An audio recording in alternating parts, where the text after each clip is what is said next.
Friends, welcome to another video with me, Cosplay Vicar. Today this is like a part 2 to my ghost trap build that I did back in October this year. I got the Ruby's ghost trap. There's a previous video you can watch of me reviewing it, and then I updated it. I wanted to try and make it look as close as I could, really, to the 1984 Ghostbusters movie ghost trap. So if you want to watch how I did the modifications on this, then you need to watch a different video which will appear on the screen right now. But what I wanted to do was keep updating that Ruby's ghost trap to make it fully look like it came from the 1984 movie. And the problem with the ghost trap that came from Ruby's, or sometimes it's known as the Walmart ghost trap, is that the pedal reminded me of a 1980s Yamaha keyboard pedal from high school. And it just does nothing for me. It looks like nothing that you'd find in the 1984 Ghostbusters movie. So I wanted to update it, and I wanted to build myself a pedal that looked like it came from the movie. So I want to walk you through how I built this pedal. And I want to say to you, if you are somebody who, on a scale of 1 to 10, if 10 is like amazing when it comes to electronics and 0 has no experience at all, friends, I would say this is a 2. You really do not need to have high levels of understanding of electronics to build a pedal like this. So let me just show you it working.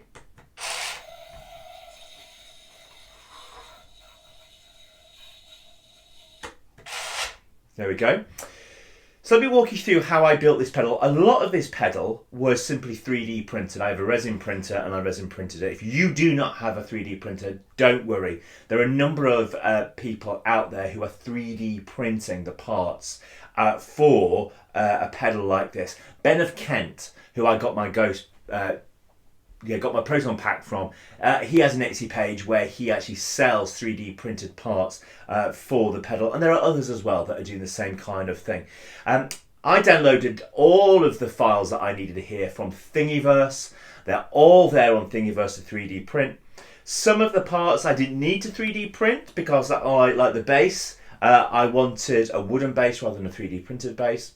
And this box here is a Hammond little electrical box which I tracked down and actually bought that, so that's aluminium. A couple of the parts that I have on here are real parts that I picked up from on eBay. I forget what this bit's called, and everybody will now probably laugh at me and go, of course Chris, it's called a but I can't forget for the life of me what it's called.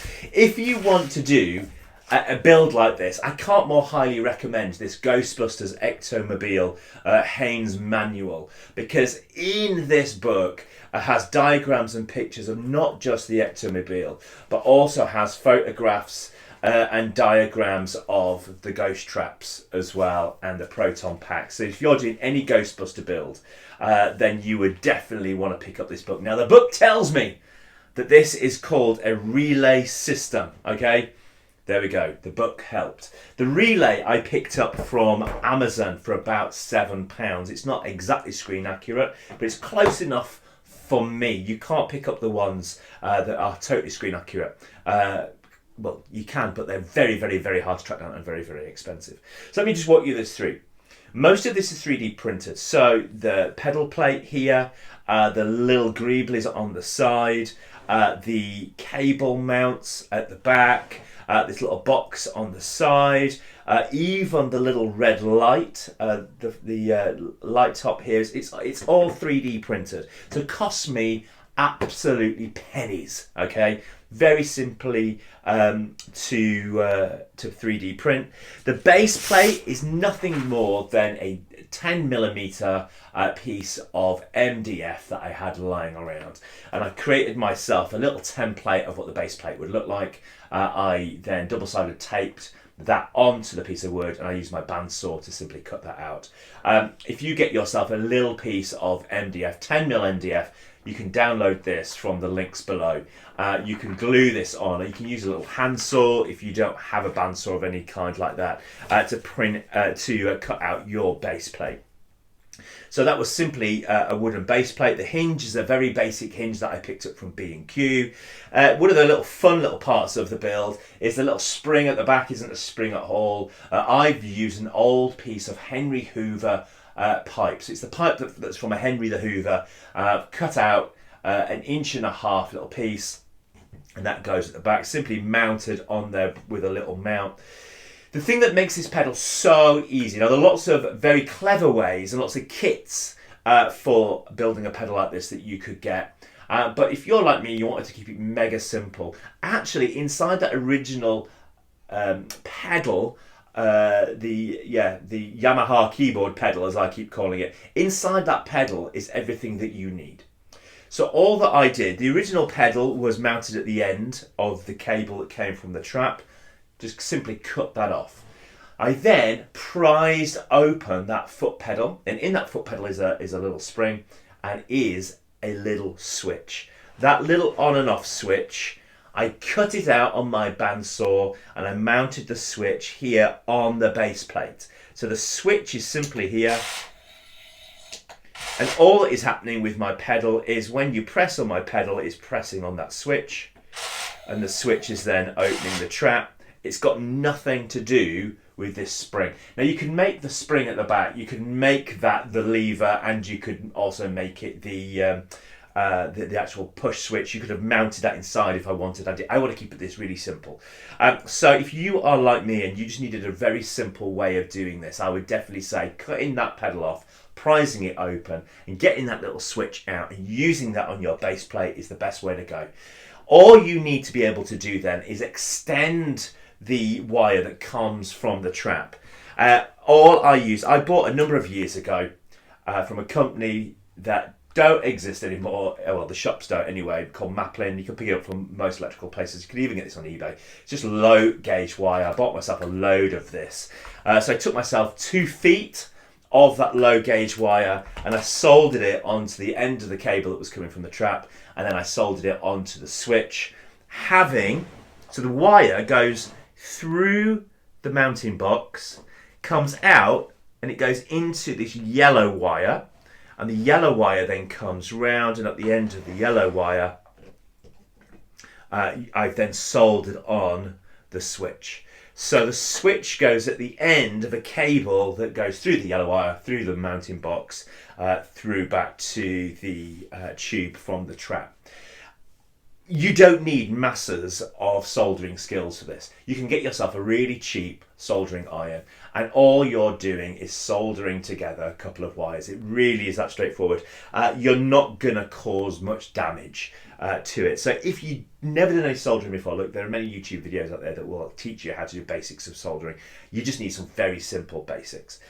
So switch at the end of a wire that's coming through the yellow tube, that's coming through the mounting box, and it's as simple as that.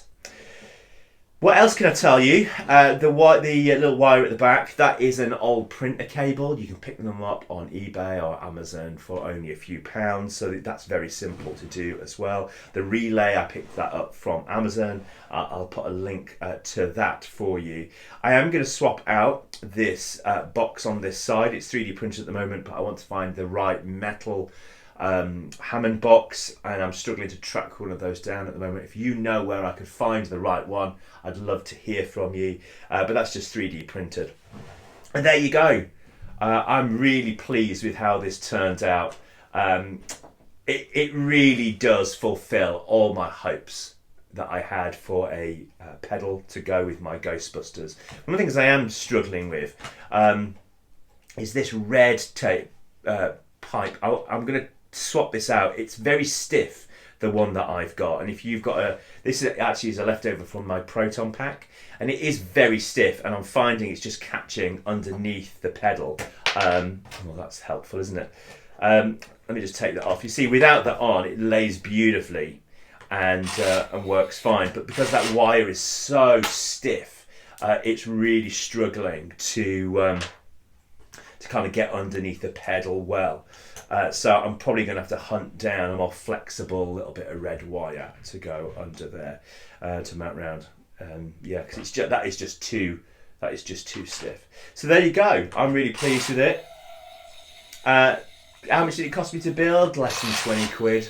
Really not a great deal, but it really does fulfill my hopes for a pedal that matches the 1984 movie. So there you go. I'd love to see if you build one of these. I'd love to see what you come up with as well. Oh, and the stickers. Just as there's a few stickers on here, I just used stickers that I had left over from my Proton Pack build and from my Ghost Trap build. I'd been able to print out some of the stickers needed and I had excess. So I've been able to just use a few of those. Where did I find those stickers from? I made them myself. I just simply Googled sticker kit for Ghostbusters, Proton Pack and Ghost Trap, and I just found a number of those online, and I had some sticky back paper that I was able to print that onto to mount them on here. So you'll see we've got the stickers on either side. So there you go. I'm really pleased with it, and I hope you've enjoyed watching this. If you make one, I'd love to see what you come up with. I'd love you to like the video if you enjoyed it. Please do subscribe if you're watching this. It really does help the channel to get more people viewing this kind of content. But friends, until next time, have a great time making stuff. I'd love to see what you come up with. So have a great new year, great 2020 cosplaying as a Ghostbuster.